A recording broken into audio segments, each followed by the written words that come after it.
vai apresentar a alternativa que temos, que garante essa política de transferência de renda com Auxílio Brasil de forma permanente e não provisória, e sem furar o teto e sem dar calote. Pessoal, o que eu tenho a acrescentar ao que disse o senador Álvaro Dias é que, na verdade, esse assunto é um assunto complexo. Estamos estudando esse assunto já há várias semanas, discutindo com os demais senadores. Em especial, tenho discutido com o senador José Aníbal, com o senador Alexandre Vieira, tenho discutido com o senador Bezerra, que é o líder do governo.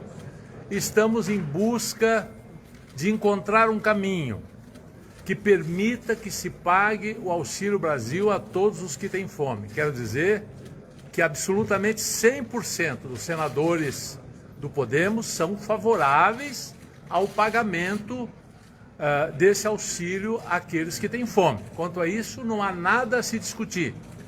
Nossas divergências estão em como se fazer isso.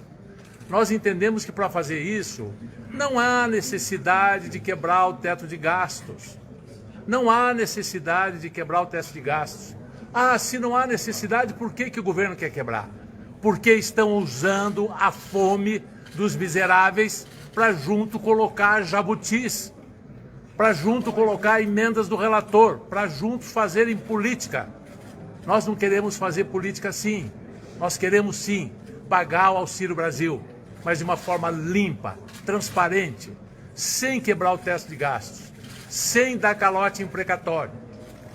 E instituir um programa permanente. Existem recursos para isso, eu não vou cansar vocês com números aqui, mas os números estão todos na proposta que eu fiz na PEC 41, e depois essa PEC já evoluiu para outros caminhos nas negociações que eu tive com o senador José Aníbal e o senador Alessandro, e no presente momento nós estamos conversando com o senador Fernando Bezerra.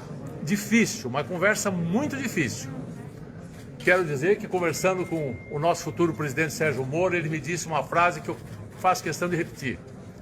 Ele me disse assim: eu respeito profundamente o Senado Federal.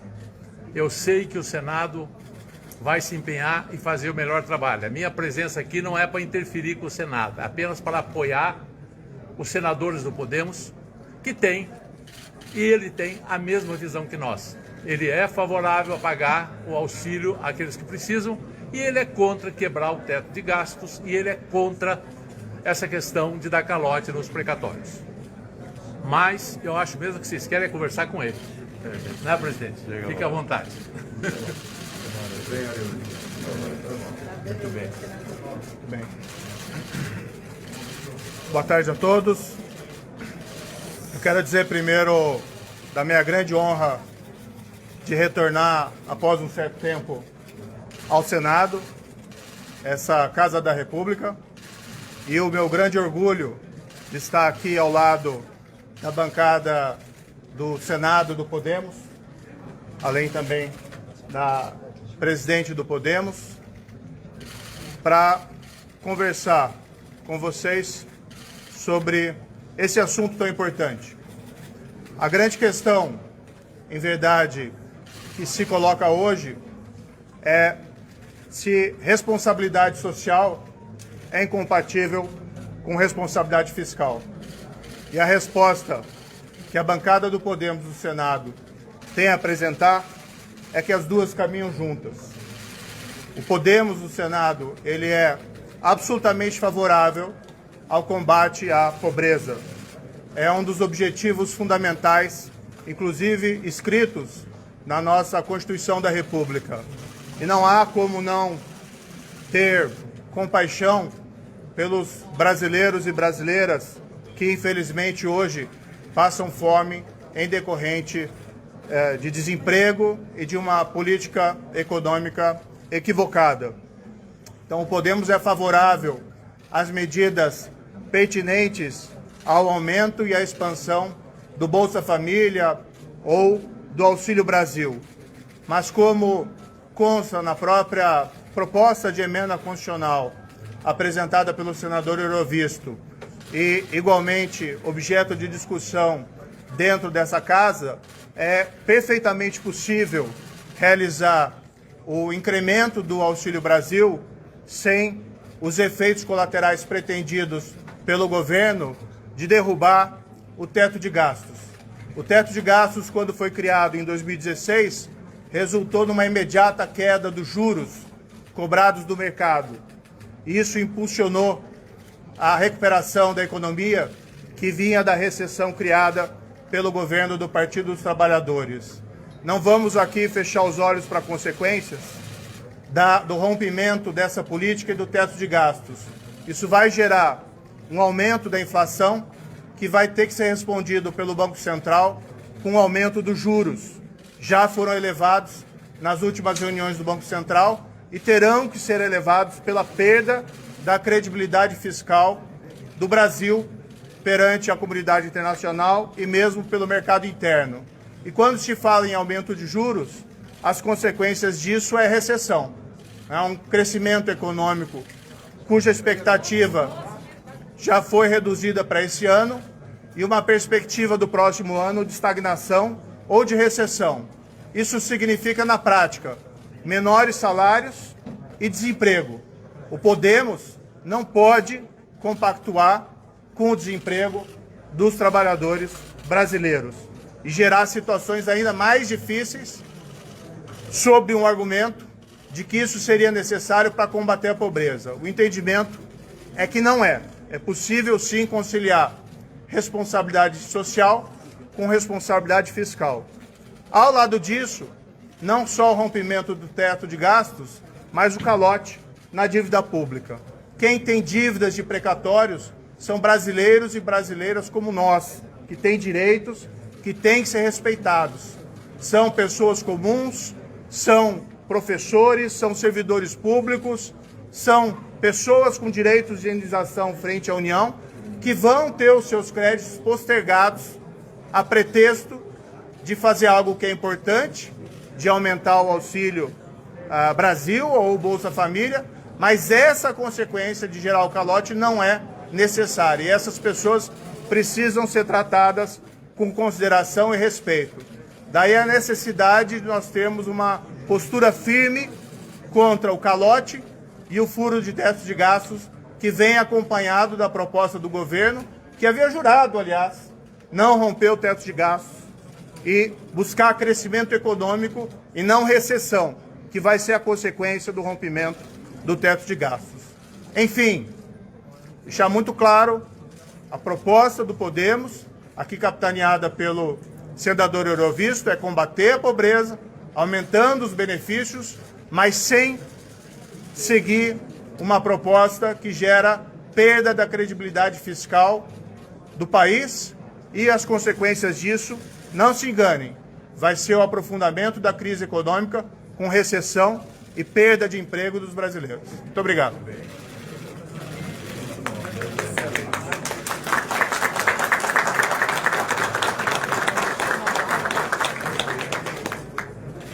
Qual que é a previsão agora? Alguém tem alguma pergunta? Aqui.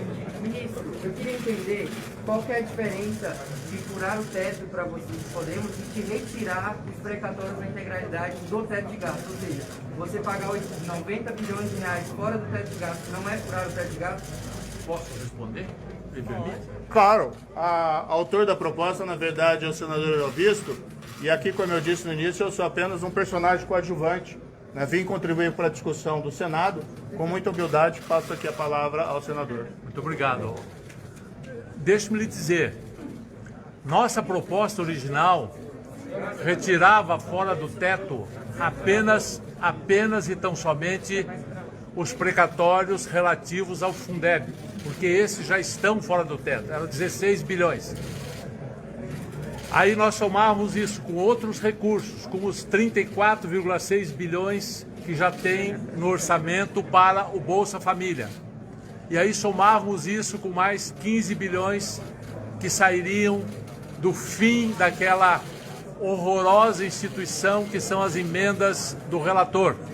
E aí somávamos isso ainda com mais 8 bilhões, que seria dividir as emendas impositivas de deputados e senadores, 8 bilhões, e isso seria suficiente para pagar Auxílio Brasil sem mexer em teto de gastos e sem colocar nada fora do teto.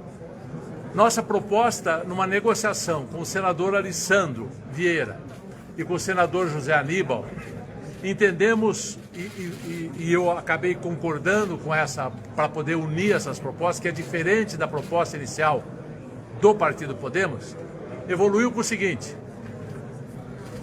lá, quando foi criado, em 2016, o teto de gastos, se trata de um instrumento gerencial, se trata de alguma coisa que diz assim: o governo não pode criar gastos além deste limite. Qual é o limite?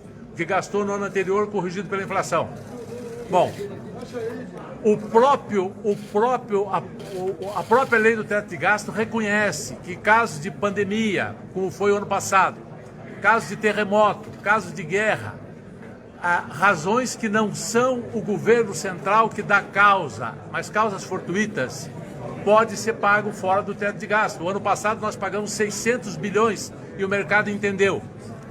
O que argumenta o senador Alessandro, o senador José Aníbal, isso foi coisa deles e que eu aceitei, é que esse auxílio é a saída da pandemia. A pandemia hoje é a pandemia da fome. Isso é consequência da pandemia do Covid. E que, portanto, ao colocar os precatórios, todos eles fora do teto, estaríamos dentro ainda dessa perspectiva que a própria lei do teto coloca. E o mercado, quando sabe exatamente quanto é e para que é, ele recebe bem. O problema é que a PEC 23 do governo, ninguém sabe direito o que é aquilo. E não tem carimbo, não tem vinculação, o dinheiro pode ir para qualquer lugar. No caso dessa proposta unificada, minha, do José Aníbal e do Alessandro Vieira, é exclusivamente essa questão dos precatórios, que seria a mesma coisa que excepcionalizar o teto de gastos, porque excepcionalizar o Auxílio Brasil, porque os números batem, são quase iguais. Então havia uma justificativa para isso e foi isso que a gente concordou. Uma solução limpa, coerente, transparente e que resolve o problema. Ministro Moura, o senhor classificou agora há pouco a política econômica como equivocada.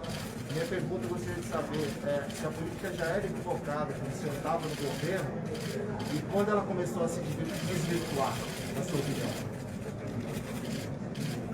Veja, enquanto eu estava no governo, eu era responsável pelo Ministério da Justiça, nunca foi responsável pela política econômica.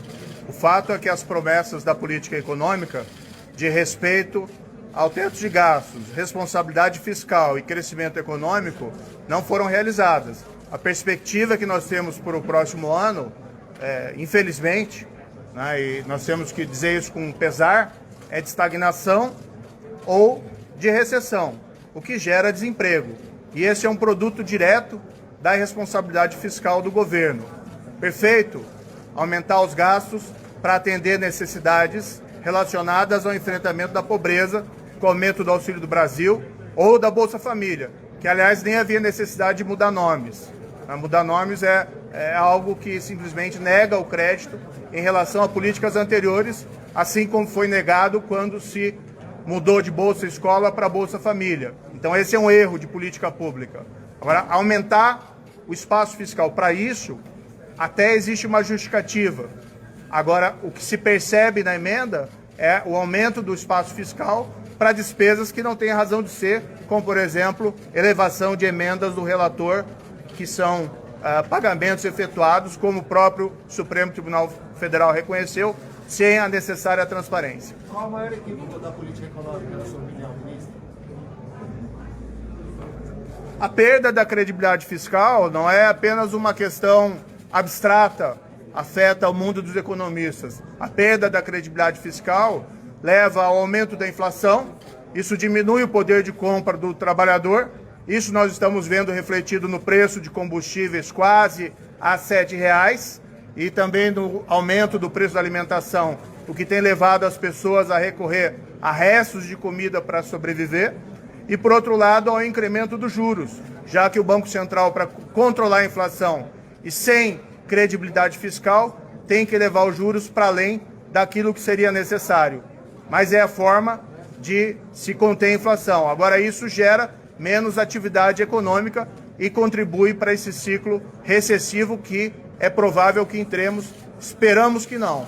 Esperamos que, apesar dos erros da política econômica, que o melhor cenário se realize. Mas nós não deveríamos flertar com o pior cenário. Acho que deu, né? Acho que deu, né? A liderança já conversa com a liderança do governo na possibilidade de retirar as emendas do relator. A liderança do governo admite uma negociação nesse sentido, aqui no Senado, retirar as emendas do relator? É um pedido nosso. As negociações com o governo continuam. O governo ainda não deu uma posição definitiva. Perdão, eu esqueço de olhar para vocês, né? Tá bom. Então vamos lá de novo. É uma exigência nossa. Nós temos as seguintes exigências: acabar com emendas do relator, pelo menos como ela existe hoje, acabar com ela. Não dar calote nos precatórios e não mexer na regra do teto. Complementando a resposta à pergunta anterior que eu respondi, é muito diferente. Uma coisa é você mexer na regra do teto, outra coisa é você dizer assim: vamos excepcionalizar essa quantia só no ano de 2022. O efeito disso no mercado é totalmente diferente. Ministro, vamos encerrar? Acho que acabou aqui. Agora nós temos o início aí da sessão do Senado, né? Então vamos encerrar agradecendo aí a todos os que vieram. Muito obrigado.